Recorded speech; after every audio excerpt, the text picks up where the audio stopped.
Basically, in the middle school, we simply want a new school. Howard Caver is the president of the Parent Teachers Association at Dunbar Middle School. He and members of the Southeast Area Community Action Group for Better Education also say they want a parent advisory group for further input into curriculums. But until now, he says the NAACP and the Fort Worth School Board have not talked about what is going on behind closed doors.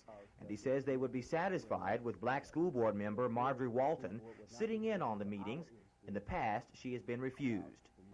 At Dunbar Middle School, portable buildings serve as classrooms, sprawling over as much of the campus as the more permanent buildings. Student enrollment here has outgrown the permanent buildings, and Caver says assemblies must be held by grades because the auditorium cannot seat the entire student body. But the PTA president says the suits that may be filed against the Fort Worth School Board will not deal totally with the physical layout of Dunbar Middle School. He says his group and others want to assure a quality education for their children, and he says he doesn't think massive busing or integration is necessarily the answer. The parents that I've spoken with, I think if you took a poll, probably the majority of them are not that concerned about integration. There are some that are very active for it, but I think they're in the minority. We're simply talking about let's get our youngsters the best education that we can give them. Now, if it happens to be in the integrated classroom, great.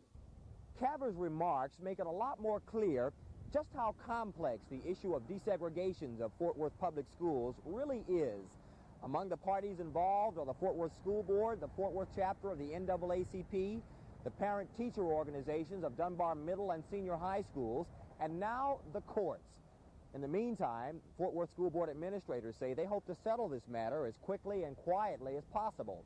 They say the private negotiations with the NAACP in Fort Worth will continue, and as for lawsuits to the contrary, they say they'll just have to wait and see. Ed Eubanks, the Texas News, Fort Worth.